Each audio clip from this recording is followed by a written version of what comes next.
Hello and welcome to Business Exposed, the podcast which discusses the unfiltered truth alongside the reality on day-to-day life of running or owning a business, hosted by myself, Alan McMillan, and Lynn McMaster.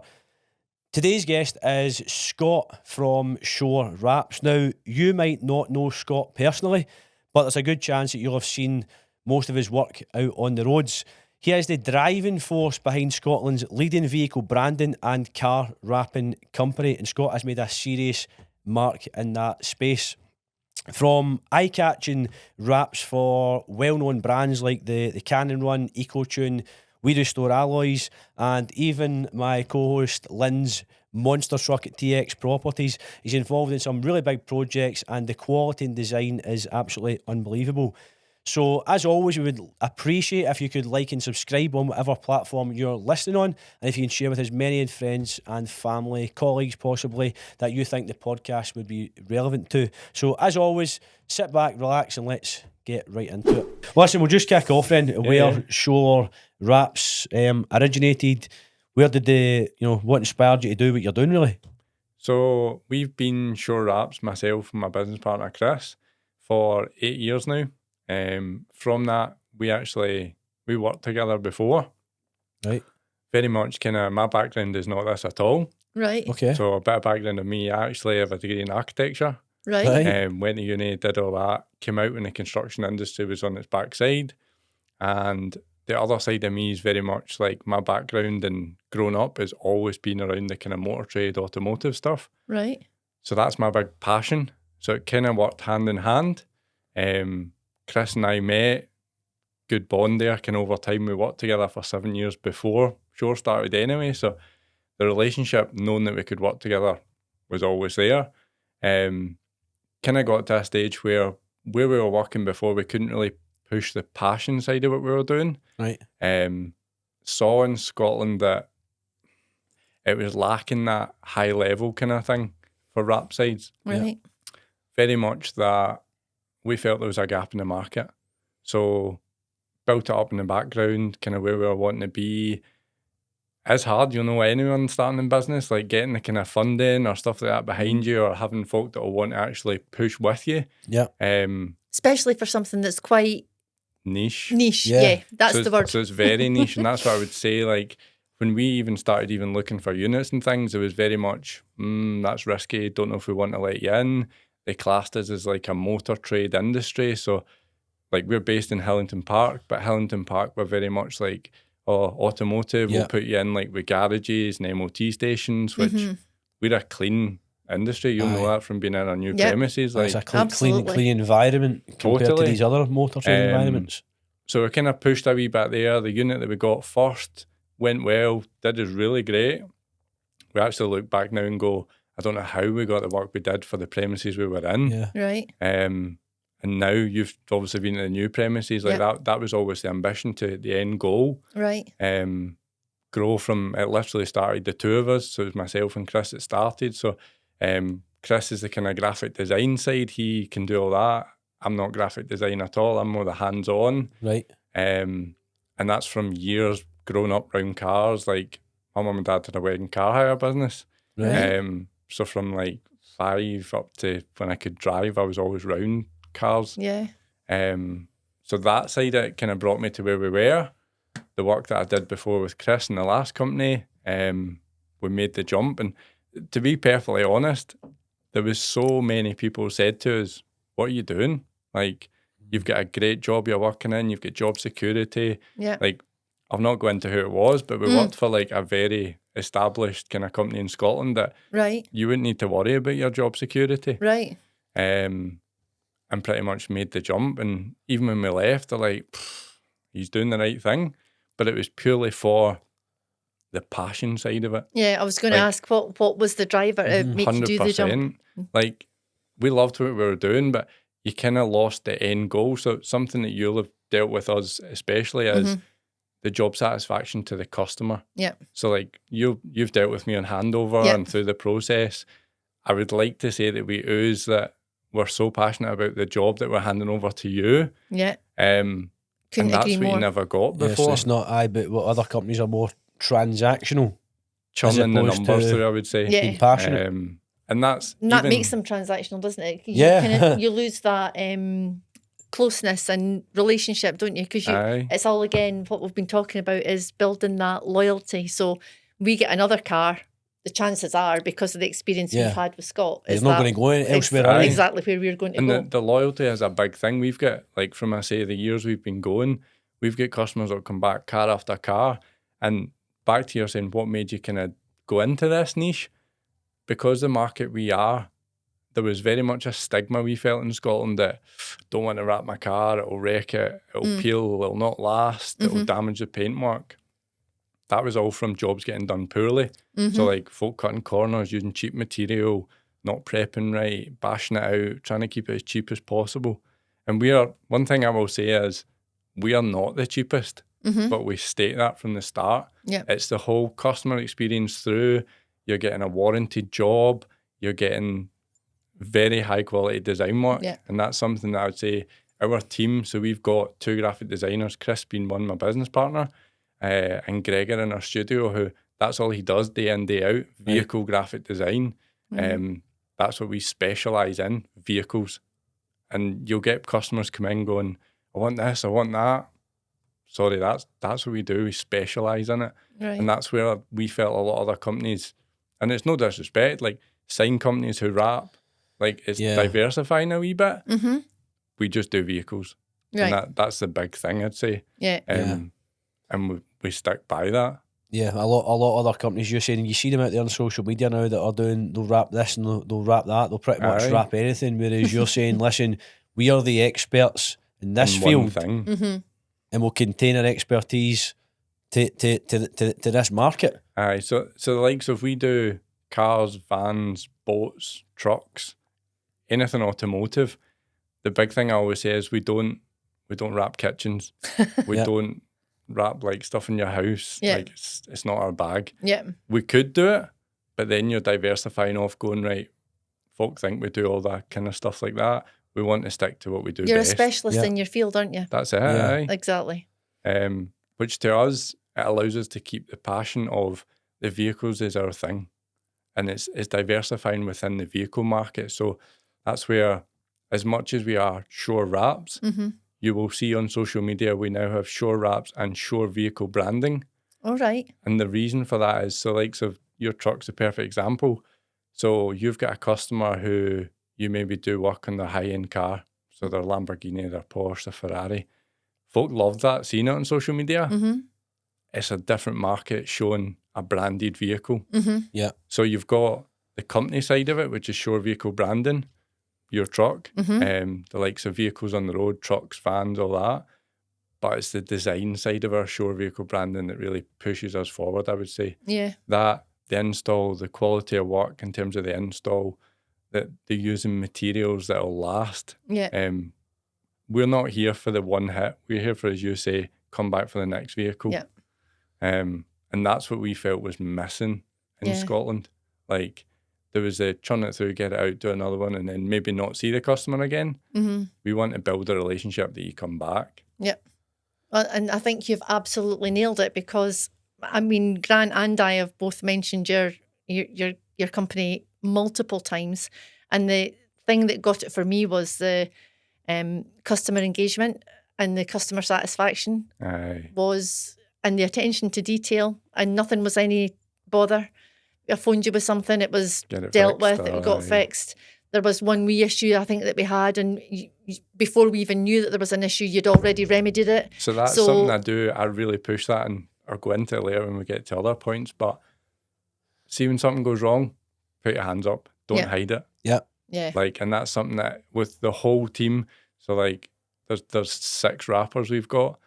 I trust them all, and it's because of that trust that you know what's going out the door. So see something goes wrong, put your hands up, say we'll fix it. Yeah. So I'll quite openly say I think it was your wind deflectors on there. Yeah. So one crack, taking it off. That's right. Preempt it, buy new ones, the exact ones, genuine, put them on, don't cut corners. Yeah. Like, you lose a bit on the job, but the customer's kept in the loop with what's happened. They know they're getting it sorted.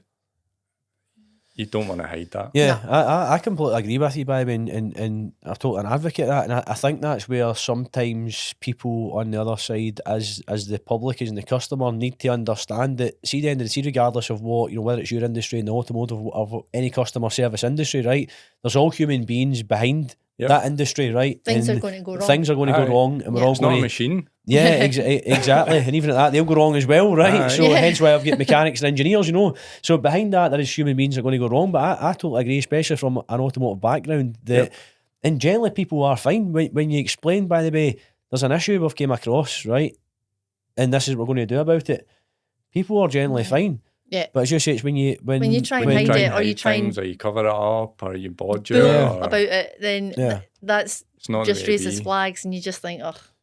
We see it day in, day out. And one thing I'd say is as a company the level we're at, and this has not been big-headed by any means, but we'll have a lot of customers that will maybe get a price from us, get a price elsewhere, go and get the cheaper quote, and then after they pick their job up, they phone us and go, I've got a little bit of an issue. Would you guys mind looking at it? Yeah, fixing it. How can you fix it?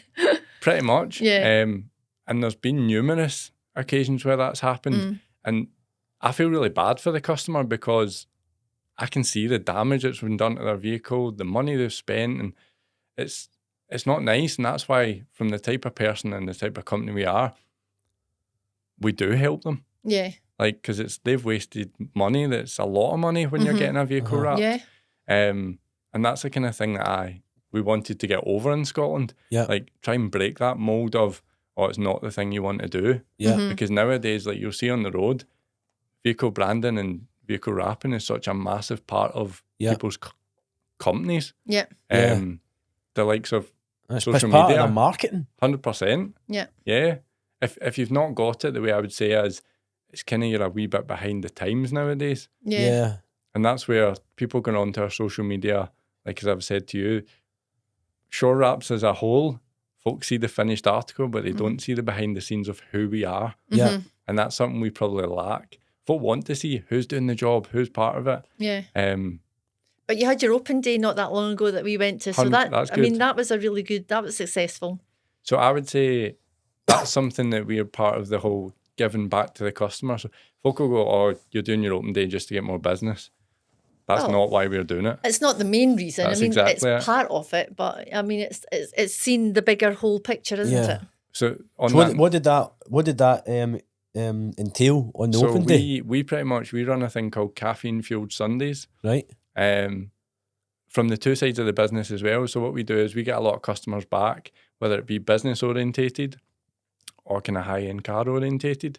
Put a kind of, it's like a showcase, isn't it? Aye, chilled Sunday morning. So it's like open premises, folk can see around it. Jobs that are in, have like a live DJ on, coffee van, but it's bringing back the customers that have been loyal to you as well and showcasing your work. So so we had the whole kind of area set for all our commercial vehicles. The truck was there. Yeah. A lot of other wraps that we've done, but it's not always just the look at the fancy car, because when you see the fancy print side of your sort of stuff, the attention that gets as well is, you can't beat it. Yeah. We turn heads everywhere you drive in. There's people driving past us that are going like that. What was that going by? I mean, I think the size of the truck doesn't help either. Yeah, but, definitely. The colours I think that we picked, the gold's lovely. The branding, it just came out so perfect that from our side of like your truck, job. I know we keep going back to it, but we like to kind of push the limits of what's available as well within our industry. So, your truck especially could have been printed on like a white vinyl. White look kind of like gold, whereas we pushed it and we go, right, we're going to print it on gold vinyl so that you get 100% the effect of it's that metallic kind of deep gold. It's not like a brown or kind of or horrible a harsh colour. Yeah, trashy kind of colour, Whereas there's a lot of companies that won't push those limits because they're like, I didn't know that was possible. Right. For us, we do a lot of that kind of, because it's the niche of, it's a bit more special.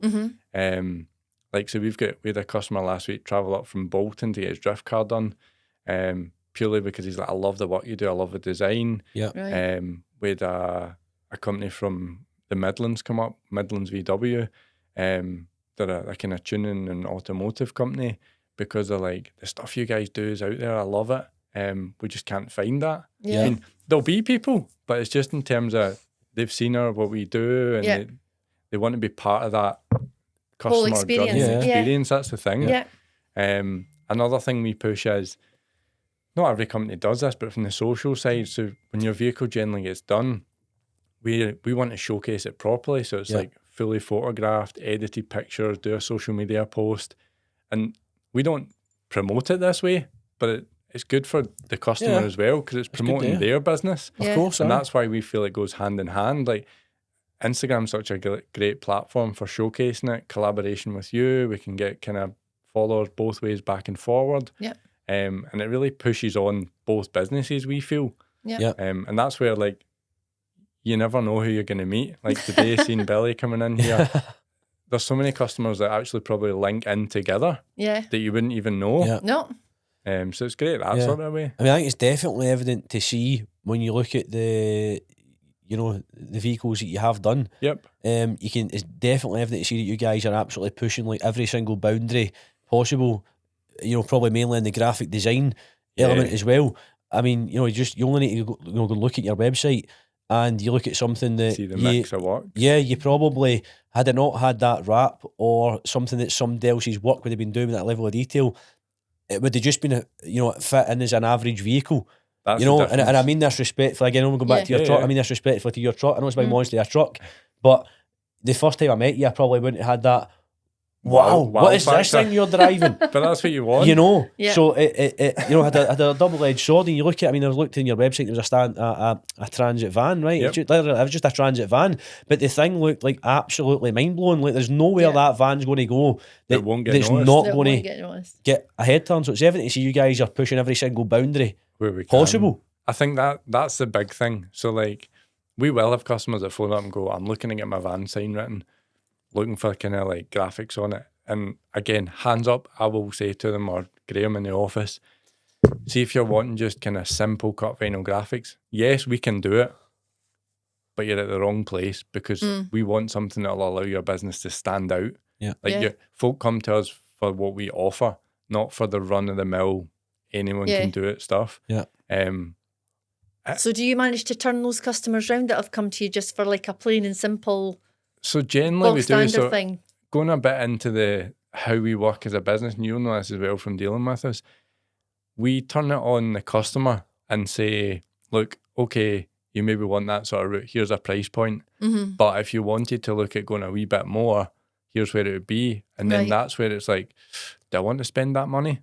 And we'll try and work with our customer's budget rather than going, this is how much it is. Right. So if you come in and go, I've got £1,000 to spend, what we'll do is brief the job in, saying to our designer, here's a rough budget for coverage. So in terms of, here's how much material we can get on it. We know the install time, how long it's going to take. Right. So we work back from that. Right. And then show reverse engineer it, kind of. 100%, aye. Because if you're just, and it's back to that, if you're just going on price, you're at the wrong place. Yeah. Yeah. Like, you're looking for the overall package.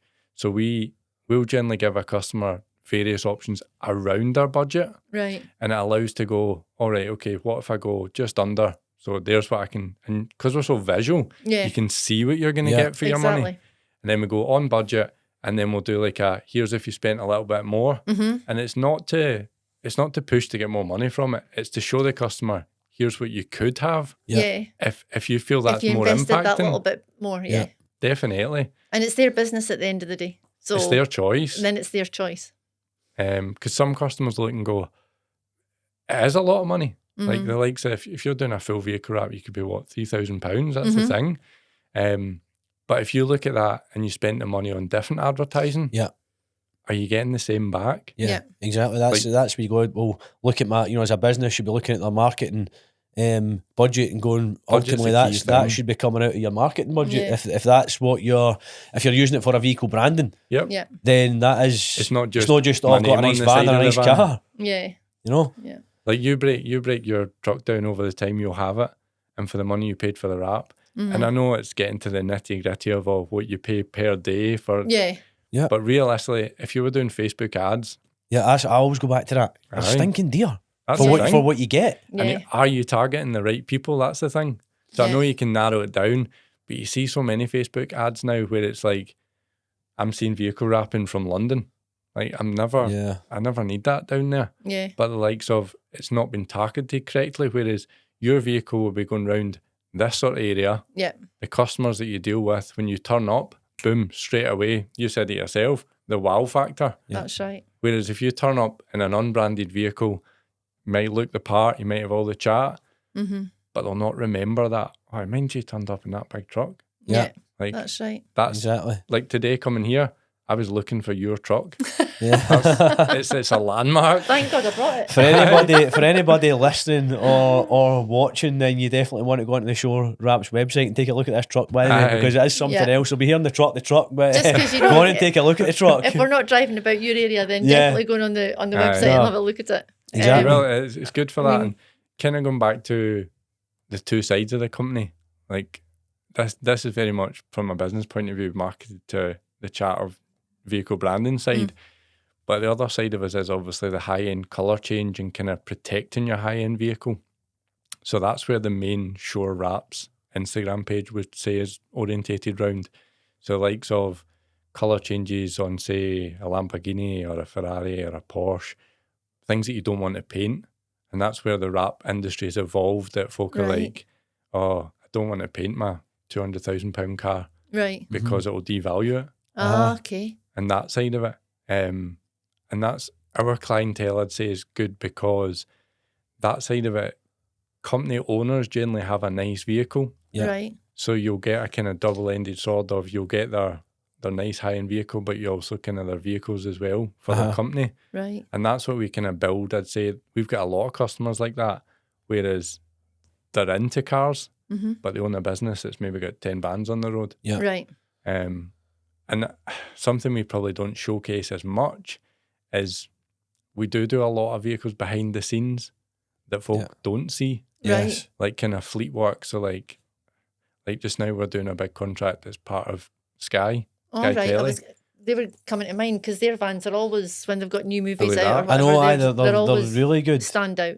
So yeah, okay, that's part of a bigger network and we're the installers and we're printing it and stuff, but that's the kind of stuff that folk don't know is going on in the background. Right. We don't promote it, we don't push it because, again, who on social media wants to see 30 Sky cars done? Yeah. Like, Aye. it's one of them. I know, of But course. it still speaks volumes to the credibility of the value in your work, because Sky wouldn't just be coming to just Anyone. rolling up to anybody to go, can That's you the thing, do yeah. 30 vans for It's us, a good please? way to look at it. So, you know, maybe not for selling that side of it, but for the credibility side of it, that speaks volumes. So that's something I actually had. So since you dealt with us, Stuart, you dealt with in the office, actually left. Right. He went to another, totally out of the kind of industry, something different. Yep. So we've got a guy, Graham, in, who is from an automotive background. Right. Used to be a service kind of advisor. So, but again, he's passionate about Shore. Right. So like when he came for the interview, he knew who we were. He was like, I want to work here. Right. And a lot, I would say all of our team are like that. They Okay. want to be there. And that's a big thing. I'm sure this is a point we bring, but Yeah. staff. You Yeah. need to have the right staff. Yeah, that's what I was 100%. going to ask. What's your how do you manage the staff? How do you get them into that Shore mentality, the Shore brand, and really want to be passionate about it And and have the same showcase passion as you. yeah, and That's the showcase thing. So what you want to showcase. from a company point of view, we like to involve all the staff. So from design stage, say Gregor's picking a job up in design, he gets a consultation, he can have a chat with the customer because he can extract so much out of you Right. for his view on how he's going to design it. Right. Gives him Um, vision. Exactly. Yeah. He'll have ideas in his head that you won't be thinking Wouldn't of. even have thought of. And extracting that from the first consultation is what's needed because it speeds up the process for the customer. If you've got a customer that comes in, and this is generally the worst thing that can happen, but I love everything you do. That's helpful. Great. Yeah, I need you to help me narrow it down a bit. Aye. But the issue with that is your taste different from my taste, different Yes. from your taste. Yeah. So if a customer goes, just design it so it's mad, well, I might like it. Aye. You might not like it. So that passion between all the guys is, to me, involving them with the full circle. Right. So from Graham on first consultation, designers from meeting the customer, even production, like our main guy in production, Dylan, he runs all the printers, he runs all the kind of cut vinyl, he gets everything kind of set up, makes all the kits before it even comes down to the install team. He's so passionate about like getting the colours right, making sure there's no like heads dropping out when it prints, so there's no lines within all the bandiness of the print. Like he'll pull his hair out if like one wee tiny, there's a line, reprint it. Right. And that's back to the quality point of view, I'd say. Yeah. He doesn't want to put something out that has names on that can link back. Yeah. Then you just having pride in your work at the end of the day, isn't it? That's it. Whether it be a £250,000 Lamborghini or a 10 grand transit van, it's our name that's still on it. That's the thing. Yeah, sure. And then you come down to the install team. So down the stairs, we have guys and girls. So that's another thing I would say. Like as a wrap industry moving forward, there's a lot more girls getting into the wrap industry. Right. And I think that's great. Yeah. So that it's not just a male-dominated team. Yeah. And for them, it's back to that, their name's on what goes out the door. Yeah, okay, sure, and it's Chris and myself that own it. Mm-hmm. But because they're passionate about what they do, if they see that somewhere and something's peeling or lifting and they've done it, it's their head, their name. And they're responsible for that part of the journey. That's it, aye. And if it comes back in, it's not a blame game by any means. No. But it's like, oh, you did that. So where's the problem been? What happened? Why did it happen? Just fix let's get to the box of matches here and exactly learn the lesson. Sort it. And I think, see if you're a company that very much crack the whip and when there's a problem, nail down on someone and shout at them, it's not a nice workforce team. Yeah. It doesn't create a nice environment, does it? Yeah. What you want is something that you're working together as a team. It's like a football team, so that everybody, if the games gets lost, the goalie generally is the one that gets the criticism. Oh, you let it in. You win as a team and you lose as a team is what it should be. Yeah. Because there'll have been 100 mistakes up the pitch before it even got to the goalkeeper, but they're never picked up on. So it's exactly the same in any business. You pull together as a team and you take the hits and the wins as a team, then it's a good environment. When there's a problem, it's like, get it sorted, and if you need to deal with it after. Yeah. So perfect example, before we left today, and this is a behind the scenes of what goes on. There's a van in, kit's been fully printed, ready to go. Van came in on time yesterday, it's all been washed, been in overnight, so it's up to temperature. Guys have went to fit it, and one of the back doors has the wrong text in it. So it's like the company name, the guys, we've done a load of them, it says the wrong kind of division within his company. Okay. And it's not this was them, it's that. It's right, cool, fix it, get it printed, have it ready. Yep. So it'll be done, ready to still go out. Yeah. We're a very, very deadline-driven company. Right. And you'll probably know that from dealing with me. I don't like things going over their due date. Yeah. Or see if we say it's going to be ready then, it's going to be ready then. Right. Whether that be one of us stays back, I stay back, we need to get stuff pushed ahead, we move stuff about. We don't let the customer down. Right. I would generally say in the 8 years ashore, on my hands, I couldn't count. Like, it's not happened. Yeah. That's the thing. Like, you're delivering an experience. That's the thing. As well as the product. Yep. Yeah. But that's because you've got customers at the forehead every single time. Don't drop that down. Your customers and your team. If you've got those two things that you're just trying to keep absolutely 100%. That's the main factor. That's your main factors. And that's something from the experience that we had at Shore, that I can absolutely, without a shadow of a doubt, say you've nailed. That's great to hear, and that's what we want to hear. That's the thing. Even back to the full circle of, you probably, I think, so I would do a follow up and be like, "How's it been? Would you leave a Google review?" That's vital to finishing the journey. To say, your sign off almost. Aye, pretty much, and. That's what we try not to let fall away. So over the years, like when it was myself and Chris, systems weren't in place. It was like, cool, the two of us deal with everything. We work out a paper diary. Like we couldn't do that now at all. Like everything is putting systems in place where we've got an online automated system for jobs traveling through the whole process. We've got an online diary, and it allows us, you'll know this yourself from your own business, but at 8 o'clock, 9 o'clock, 10 o'clock at night, I can just log on and go, right, move that about or check online. Whereas if it's So a diary in the unit, so you're almost can't. you're playing ahead of the game all the time, aren't you? Definitely. Well, talking about systems, that's something that I don't have in place because Grant goes mental at me because I'm still wondering about my notepad and pen. Because It's hard to break from it. It's hard to break from. It really Definitely. is. And then it's like you have to retrain yourself all over again, and then you think I'm going to miss something here because I've not done it right. So you just go back to your Totally old agree with that. comfort ways of going, I just use a notepad and pen. Yeah, sometimes, but it doesn't matter what system you're using, as long as you have long a as it- system and process. Yeah, in As long as place. it works, exactly. Yeah, so I'm still working at like a handwritten diary, so I know what I'm doing. Yeah. I'll look at my diary tomorrow and I've got it in my Google diary that I absolutely know exactly what my plan is for today. Things will crop up that you've You got need to to pivot duke in, when, adjust yeah. with, whatever, children and all the rest of it.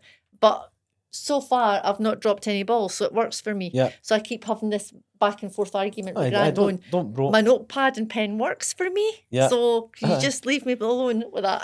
I'll be totally honest, I was really against moving away from the paper diary because I was so Yay. set by it. Got a friend. But see now, I don't know You how. Like Yeah. You couldn't go back to the it now. amount of jobs that traffic through a day for us. I mean, someone at the weekend was talking to me going, how many cars do you guys put out a week? But it's not necessarily how many jobs that way. It's like, it's trafficking what jobs there are. Mm. Yeah. And like, so even like every morning or every night, I'll check the diary and go through going, right, is that going to work tomorrow? Do we need to shuffle anything about? And we're in a lucky position that some customers will be like, right, I've got a van coming. I just need it sign written. I need it wrapped before it goes on the road. We're like, cool, new premises. You see the space we've got. I'll be like, cool, drop it off. It's sitting here. If we get to it sooner, we can get to it sooner. And having that flexibility of pull another vehicle in, because the team and how smooth we do work, we do get ahead quite a lot. Yeah. So see if you're ahead, you don't want to have a gap going, standing about. Yeah. Yeah. So just pull the next one in, have it ready, being prepared. Yeah.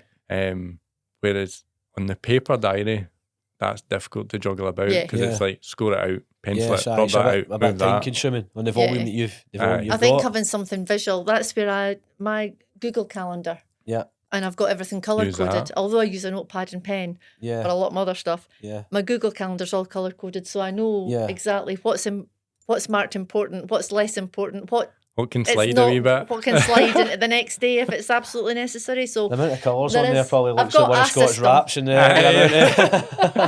We're very similar though in terms of, so our automated system or like our online system, so each member of the team has a different colour. right. So that on a job we can allocate going, right, today Sean and Alana are on that job, Alex and Scott are on this. And it allows even, say for instance, myself or Chris isn't in one morning, Right. the guys can look at the system and go, right, we're on that job, we're doing that, and just crack on. Yeah.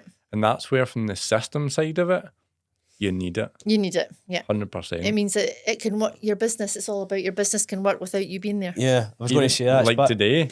Exactly. even You're coming here in here. the business today. Your business is still operational. And That's I think the thing. it's going back to that thing where I think if you may think you have a business, but if you can't take yourself out of the business For and a the short business, spell. and the business still Aye. operates, you don't have a business. You're just self-employed. Aye. You're a sole Yeah. trader. Yep. Yeah, it's a totally You know, different you've way got of a looking business. at it. Yeah. And that's where, back to the team, you need a team you can trust.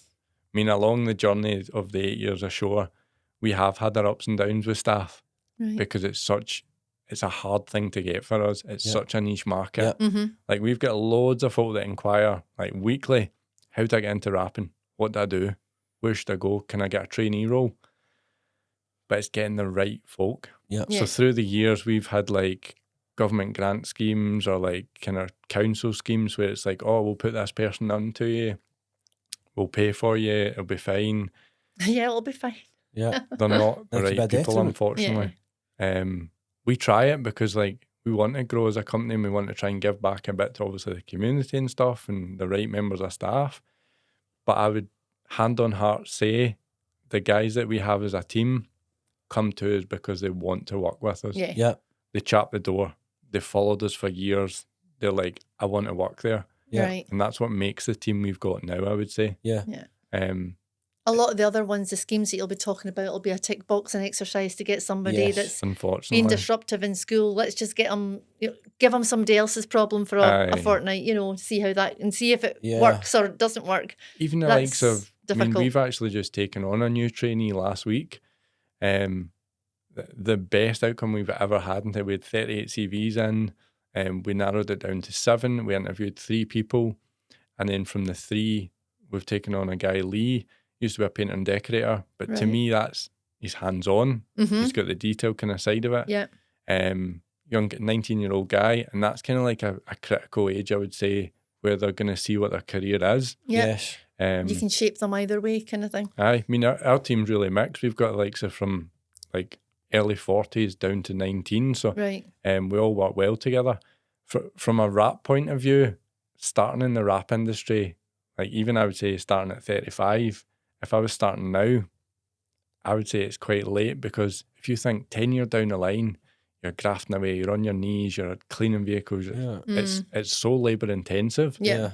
Whereas if you're starting when you're young, by the time you are kind of like 40, you're at a stage that you've done all the hard graft and learning.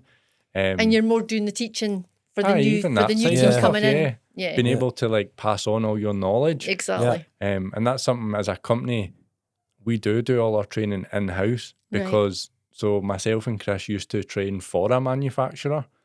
So in terms of that side of it, whether it's theory or whether it's practical, we will give them both sides. Right. And it's hands-on training. Yeah. All the people I say to you that get in touch wanting to get into the industry, we kind of steer them to go and do a credible course. So not just a pop-up one day kind of introduction to rapping, because you're not become a rapper. That's the thing. So we are, as a company, we are accredited by certain manufacturers. So we're Avery Specialist Installers and Arlon Fleet Installers. And that's two main brands within the industry, Avery and Arlon. Pretty much they do accreditations and they run courses down south. Right. Tie in with actual kind of resellers.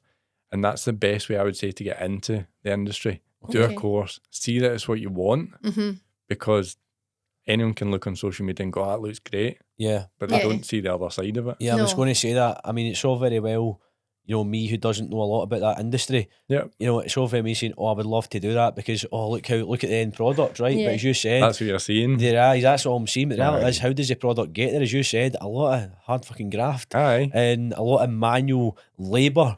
So labour intensive. Yeah, and manual do people realise that when they're saying we want to get into rapping, because they can put up on Instagram, look at this amazing product I've delivered. I'm a rapper. Yeah, exactly. That's it. It is so much so like that. You know, now. they're not realising how physically demanding it will be to actually, you know, put that final product out there. And that's something touching on business and being self-employed and everything from the owner's point of view.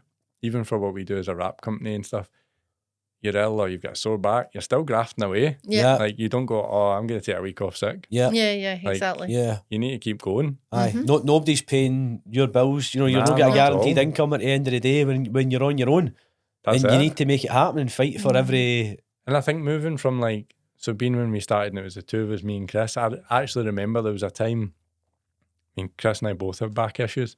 Pretty much came in one day, Chris was like, holding the walls, could barely walk.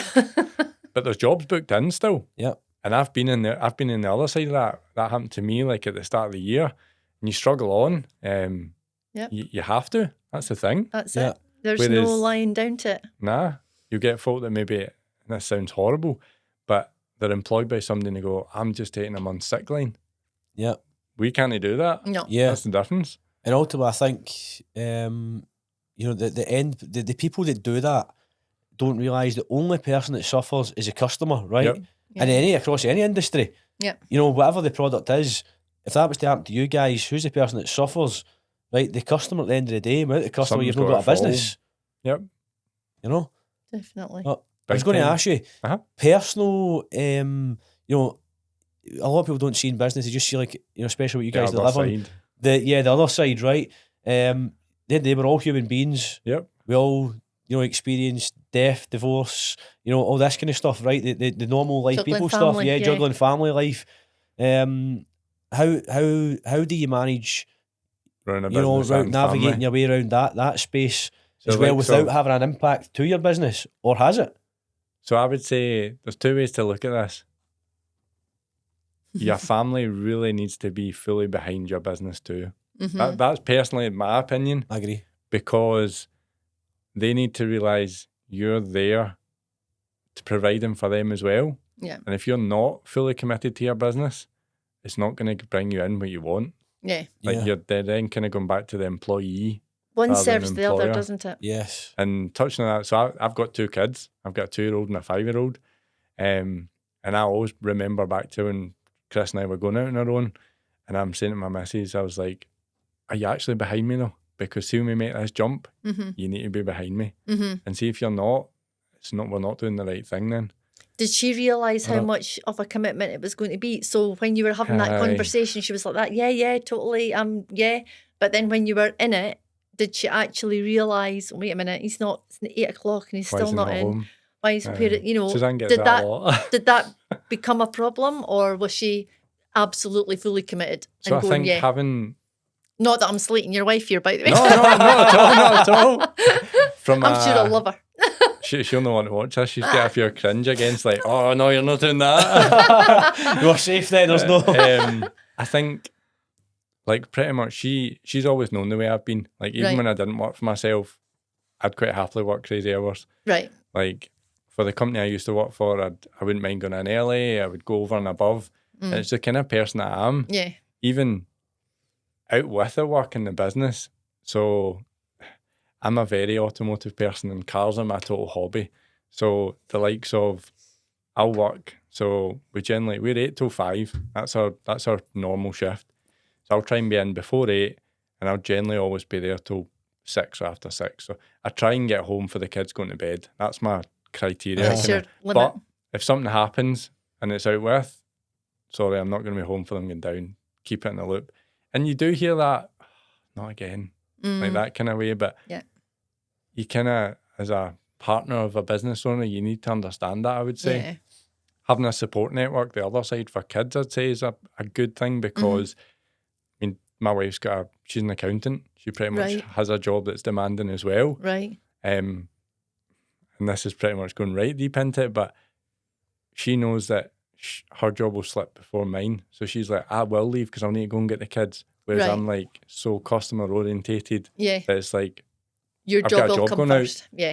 And it's horrible to say that, but that's something she's grown over the years and she understands. But there is a time you come and you go, you need to realise I'm taking the piss here. Yeah. Yeah. So it's one of them. It's It's hard. a balance. Yeah. It's I'm getting sure I've that said balance. that before. The thing is, you're right, but I personally don't know if there is a thing is work-life balance if you're wanting to be such a highly motivated, driven individual like you are, because if you look at a seesaw, then if the balance is in the middle, nothing's happening at either end. When the personal life is down, the work life is up, and vice versa. But if the seesaw is sitting in the middle, there's nothing happening. So your business isn't productive, and your family life is not productive either. So there's a lot of chat that does go about I want a job with work life balance. I don't really think it's probably, and I don't mean this in a disrespectful way, it's probably like a dream. A dream or a job that's like I'm not saying a minimum wage job, but a job that you can just go in and exit, right? Yep. You know, in and out and don't think about. Back out. Yeah, but if you're wanting to be highly driven and motivated, well, the seesaw is only going to swing one of both ways, and you can't have a good life. Well, that's what I was going to say. It depends the lifestyle you want. That's right. Yeah, you can have it. You can have it. Both that ways. is both ways, but your lifestyle will be sacrificed a little bit. There's a limit to it. Like that's what myself and Chris always say. Having your own business, if you want to push forward and make more money and do more work, there's the opportunity to do it. Whereas if you work for someone, you are kind of capped. Yeah. Because like all our guys are on overtime, they'll get paid overtime. The work's there. But it's not like they're going, I want to pull another job in. Whereas if Chris and I are like, cool, we want to pull more work in, we'll push for it. We'll get more work in. And that's the difference, I would say, from going from being an employee of a company. You know there's hundreds of work, but you're not pulling the work in.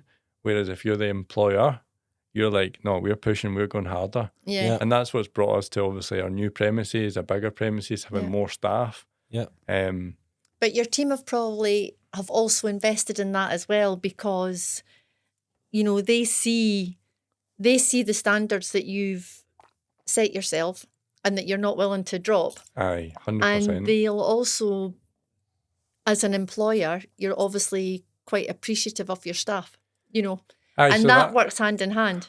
That's something You'll I'd get say, that back.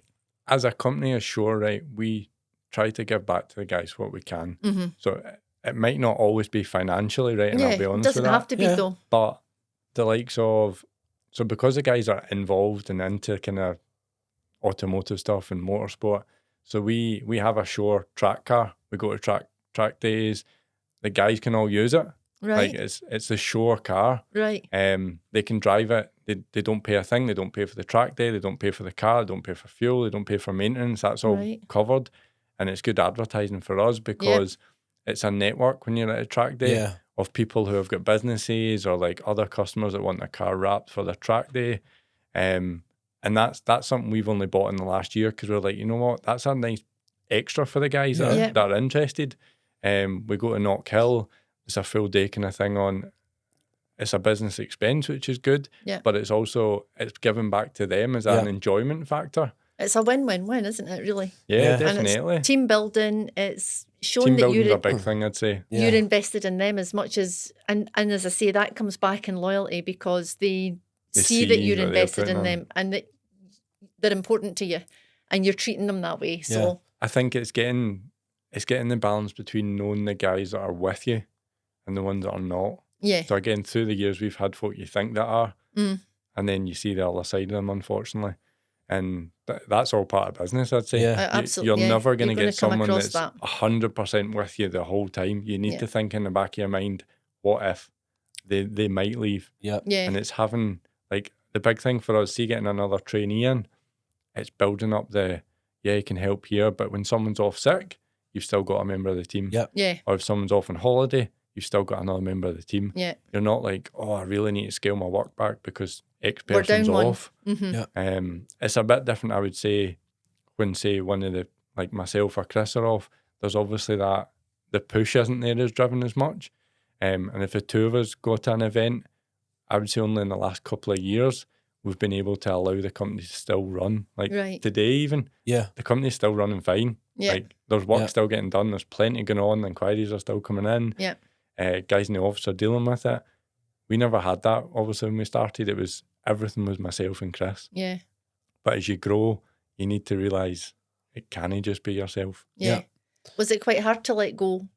And I still haven't let go. no, well, let go a little bit to No, give I you know exactly what a you wee mean. bit of the reins to somebody. That's where, so Stuart, the Yeah. person you dealt with in Yeah. the office, he was the first person we brought in to deal with customers. Right. See, up until then, it was myself and Chris that dealt with everyone. Everything. But the issue with that is when we're dealing with everything, Chris and I are on the floor every day, like in terms of we're still hands-on. So if we're not hands-on, nothing's going out the door. Right. Yeah. So it was like, right, what can we take off of us that'll allow things to still move and progress? Okay, it's not the 100% drive that you have as a business owner to push and get every single sale, but having someone in the position that's still driven enough, Mm-hmm. so like so Stuart was, Mm-hmm. or Graham now, it keeps things ticking over. Yeah. Like material ordering, dealing with suppliers, dealing with customers coming in, inquiries and emails, the Mhm. phone, getting the door for customers coming in. That's all time that it's good for us to deal with, but it's not necessary for No. us to deal with. Yeah. That's where getting the right staff in the right place. Yeah. As you said, like the company doesn't run if you were to leave. Yeah. It still does run when you get the right staff. Yeah. Yeah. Definitely. Your job is to conduct the orchestra, Aye. not play every Make sure all the things are running right. not play Yeah. every single Instrument. instrument Yep. yourself. 100%. I mean, Um, see in terms of, so obviously it was yourself and Chris when you started the company and you were doing well. When you took on, obviously for the reasons you would have just said, for expansion, you would have obviously had to take on then the kind of first Other employee team, out yeah. with you.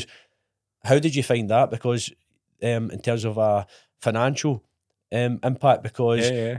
it's Outlays and- if you're working for yourself and you don't make the financial income that's required, it's only you that suffers. just And you that's hit. it's you. Yep. So you put yourself in that position. But how was that first feeling of we need to make X amount of money because this Need to pay him guy as or well. woman Is needing is a salary. yeah and ultimately you don't know who's relying on them for that salary. So did you find it daunting, like the first employee going, the one thing I would say with Shore as a whole, with Chris and I from day dot, we're very much under the mentality of reinvest, right?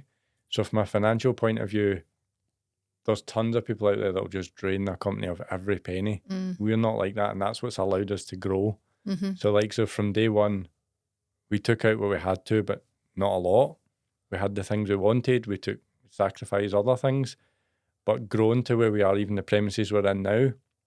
If we had just rinsed the company, we would never be where we are. That's the thing. Yeah. So from the employee point of view, you're saying there, and I still say this to this day, see when we take someone on, I guarantee them you'll be paid before I'm paid. Yeah. So that it's like the security for them is there. Is there, yeah. And you know that they're going to turn up every day. They know that there's no hassle with payment. And the reason I'm like that is because I've seen other people go to companies, certain person that did work with us, and they don't get paid. Right. And you go, look at the impact. They've got a mortgage to pay. They've got this to pay. They've Good to put in the table. It's no fair. No. Yeah. They're coming to help you. Yes. And you're not paying them for it at the end of the month. Yeah. Yeah. To me, it's a moral thing. Yeah. Mhm. And You just don't do that. yeah, and that is the job of being an entrepreneur, is that when A good one. a good one, a good one, not the social media bullshit one, Aye. but Plenty of that. when you eat last, and your salary becomes last, and you're the guy that's in your overdraft, Yep. making sure that everybody else is fed first. Yeah. That's Then- what keeps the staff coming back, though, I'd say. See if there was a month that you didn't pay the member of staff, in my head, I'd be like, am I getting paid next month? Yes. Of course, it's When going am to I not impact getting them, paid isn't it? again? Yeah. Yeah. Like, and you don't want a member of the team to think that. Yeah. No. When you're growing, and you've obviously took quite a bit of extreme growth for the new premises, etc., and you know your outlays and expenses will have dramatically Definitely. increased. How did you navigate your way through financial pressure? So I'd say Chris and myself are very driven to what we know what we need to bring in every month. Like in terms of an account software, every day I look at the figures and I'd be like, where are we at? Have certain things in my head going, right, it's X day of the month, we need to have made this amount. Mm-hmm. That's what I would say, keeping that at the forefront. So like the whole way through building, we knew we were ready to take the next step. Right. So like sort of don't run before you can walk kind of idea. Yeah. So the premises we were in, I would personally say we stayed in them probably a year longer than we should have Right. due to COVID and things, to be honest, Right. because the premises we moved into, Mm-hmm. they were meant to be ready. Right. They weren't. So from a financial point of view, we knew we were making enough with the staff we had to take the jump. Right. Whereas that extra year, I would feel actually stopped us growing. Right. See, staying in the old, if you'd came to the old premises, I guarantee you'd have went, am I in the right place here?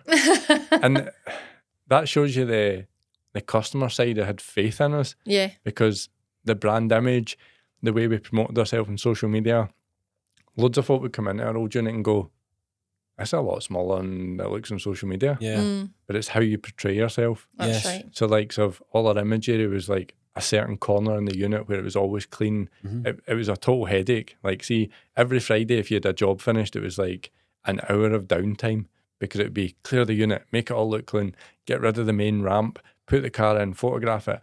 Guys are standing doing nothing, Right. but all for that image. Yeah. Yeah. Whereas now we're lucky we've built a good unit where it's like there's set places for this or set places Yeah. for that. We But can everybody work has in to start different somewhere, teams. doesn't they? That's what I Yeah. would say, aye. And keeping the fact that you've kept your eye on the ball, where you're knowing what you're needing to come in, what's needing to come in at a certain time in the month, even, so that you know that Exactly. you're on track. That's probably given you a clear advantage of being able to plan ahead. Yeah. Money management and that, there's plenty of kind of people I speak to in business. Like, I would say I have like a core of business owners that we talk to each other, we phone each other on the way home at night in the truck, and you ping off going, how's your week been? Mm. You need that. Yeah. If you don't have that, you're an island. Yeah. Like, you need that kind of chat of how you getting on. Oh, I've had a shit week. Mm. Oh, right, well, build yourself up. Like, it'll be fine. Yeah. Just pinging off each other. That's Yeah, such a abs- big thing, I'd say. Yeah. Yeah, definitely. Isolation in business, I think, is the biggest problem that everybody faces. If you're on your own, knuckling down, and like so when it's just myself and Chris kind of nailing down, like, right, this is a plan of action. That's great, but see the bigger picture of networking with people. It helps so much. Yeah, because like take Billy for example. That's a customer that we've dealt with him. We've done your vehicle, we've done his vehicle. We met Billy through actually Craig that used to run Quinergy. Yeah. So like, so that's how we met again. Just networking between us. Oh, by the way, try these guys. Word of mouth. Whereas if you're not networking with people, you're not meeting anyone new. You're not letting anybody know what you do. Yeah, nobody knows what you do. I think it's really important, as you said there, because when you start a business, your friends and family may be supportive, or at best tell you're supportive, but are they really? That's the thing. Yeah, are they really? And unless they've done what you've done, they don't know what you're going through and a lot of the challenges and suffering that you go through. So some of the pressures. You may have a circle of people who will support you. You don't tell them everything. Yeah, you're not going to tell them everything. You can share things with them that you maybe wouldn't share because you wouldn't want your wife to worry or them to sit with the same worries and problems that you've got. They're on your shoulders, but so it's good to share with somebody that's in a similar situation, and that's any business owner. Aye, definitely. You could be sitting talking to any other business owner right now, and it's saying exactly the same thing. Exactly. We all have our peaks and troughs. Oh, definitely, regardless of what the product is or what it is that your business you've got. As a business owner, we're all experiencing this. 99% of the same problems. And I think another thing I find is, so from us obviously starting 8 years ago, there's certain kind of other businesses that we've grown with time. So one person I would really pick out is, so Ewan Bennett runs Noble Property Solutions in Paisley. Right. He started around a similar time as us, and he's grown really well. But that's someone that I will chat to about business. We'll phone each other. How's your week been? What have you been up to? Who's your customers that are causing you problems? Like just business chat. Yeah. Right. But he's grown with us. So like he started, and then he's got like over 25 vans on the road now, which we do all the vans for him. Social media presence, like it's just you link back and forward to each other. You're known that you collaborate, but we're not in the same business by any means. Business, no. On each other's journey. That's the thing, and you grow together. Having these links is great, I would say. Yeah. If you don't work with other businesses, you will just lone yourself in the corner. I don't think you... And worry needless. Maybe worry and be more anxious than you need to be, because this isn't a one-person problem. This is a business issue. Yeah, I think unless you're speaking to other business owners or other people who are at least on a similar journey with you, even if it doesn't need to be the same product, then you'll definitely most isolate yourself, and you probably don't have a long lasting sustainable business. Aye, you go through the same things just in different aspects. But it's like having your own wee support group. Definitely. Which I think life in general is much harder if you're doing it on your own. I'm not saying it's not doable. No. But I definitely think it's harder. Having somebody, even just to ping ideas off and stuff. That's definitely. What are you doing next week when it comes to that? Or how do you deal with a customer that's not paying you? Or we do this, you do that, deal with that. But how did you try it? Or what was your approach? And because it might not be something that you've even thought of. Yeah, it's a knowledge platform. Yeah, definitely. Of sharing information. It's an information database. There's loads of dealing with, like, I don't deal with every customer now because obviously we've got the likes of Graham, but there's certain ones you build a relationship with, and you start, from when it's a business owner to business owner, you start talking about different things. And you start going, how do you do this? Or I've came up against that. And that's the only way you find things out in business, I'd say. You don't go on Google and go, I need to find out about my corporation tax. Need to find out about this. You talk to other business owners. Yeah, because I'll tell you another thing. Your accountants don't tell you everything there is to know about all that kind of stuff. And your business don't know, by the way. Banking person, there's a lot of that. Your business banking person doesn't tell you about all that kind of stuff. They'll open your account for you, and after that's been done, you're pretty much on your own. So I would say, see, from you bringing up the business bank there, I know this is linking back to more you financial worries.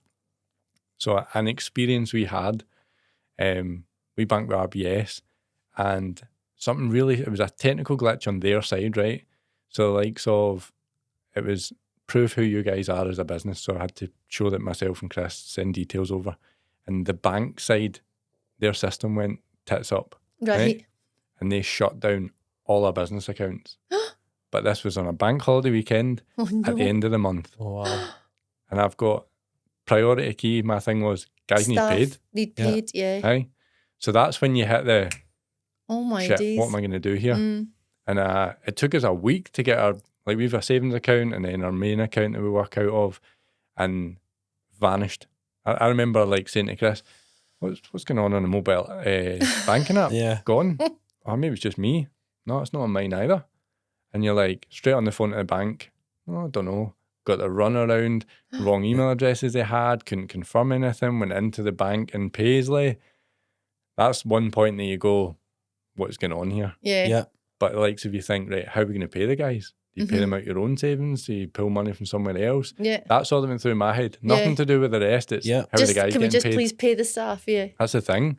But aye, that's, from a business point of view, something that I discussed to the other guys that I deal with in business, because I would never want them put through that. Yeah. Like, have a safety net just in case something like that happens. Yeah. Right. How are you going to deal with it?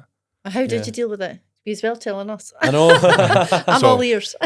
Luckily, and I mean to the hour, so it was like 5 o'clock at night on a Friday, they got the bank account back up and running. Wow. Yeah. But it was more the stress and strain of that whole week. I was on the phone, I was missing stuff I was doing. Like, I was emailing, trying to chase stuff when I should have been working in the business or on the tools. I'm chasing the bank, I'm getting phone calls here and there.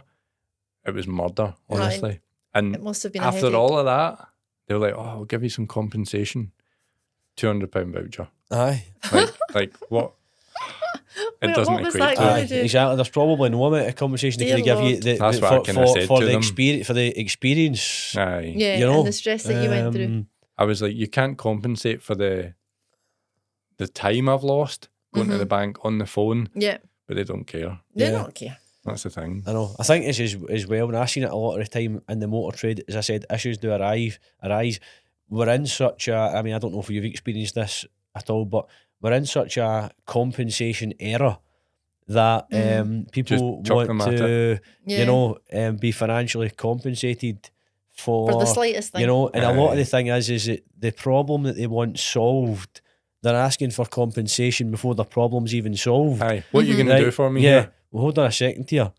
You know, I don't know if small minor example, but in the motor trade, somebody's picked their car up and they've got a flat tyre, and they're asking for compensation before their flat tyre's even been fixed. Do you want your tyre fixed so you Aye. can get on the way or not? I know, like let's get your issue fixed, Yeah. and then we'll look after Deal you. with it after. Yeah. You know, but that's the world we're in now. It Unfortunately. definitely is.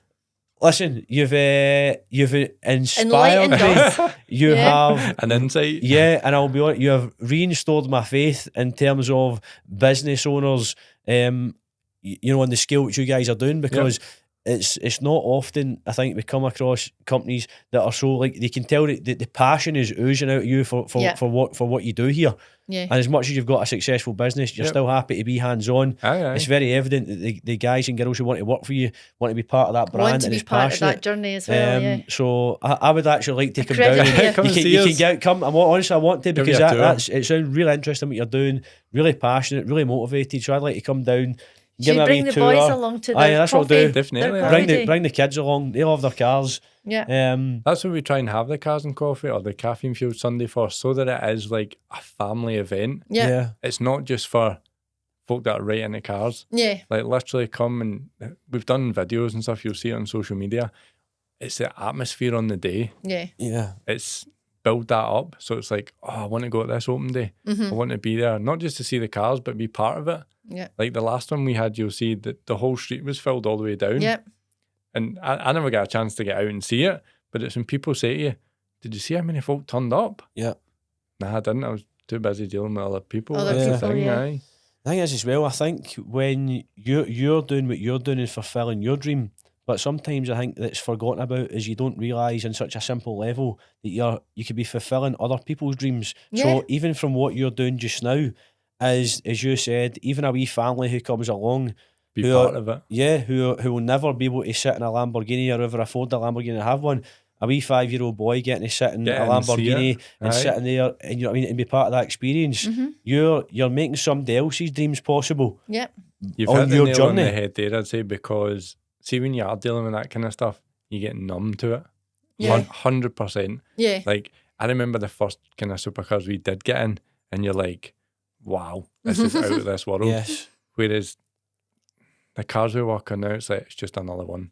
Just That, another- that sounds hot. That sounds horrendous. Yeah, saying you that. don't mean it that way, It yeah. becomes your everyday. Yeah. Aye. As opposed to it's not an experience to you now because it's your everyday. So Yeah. to me, as a personal thing, like the guys joke about this to me, but I get more excited about some old kind of beat up thing Yeah. coming in than Yeah. a £200,000 car. Yeah. It's just that's my kind of way I am. Yeah. Yeah. But like you're saying there, someone that will never get that chance to see a Lamborghini or be in it, or that makes their day, makes their week, makes their year. Yeah. Like Yeah. they've been in it. And one of our staff actually, Sean, that's something that I always try and push. Like, so yeah, as the business owner, you get the perks of going, oh, I'll take that back and I'll do this in that car. Yeah. So a good example is we wrapped a Lamborghini Revuelto. So it's like £750,000 I mean, car. they're not long out, I believe. Aye. So it's for a YouTuber, the Hoof GP. Wrapped it, came up, and when we do the last kind of final shots, he was like, cool, take it out, get some rolling shots. So Sean's 20 years old, out in the Lamborghini Revuelto, driving around Glasgow. We got all the content, but he knows his limits. He's not like, oh, I'm a wee guy in a car. Yeah. It's like, Yeah, yeah. realistically, he's like, Respectful. I've been trusted with this. Yeah. Give him that. Like some Friday 911 GT3 RS in. Sean, going to take that round to it's going back to its other kind of place it's going.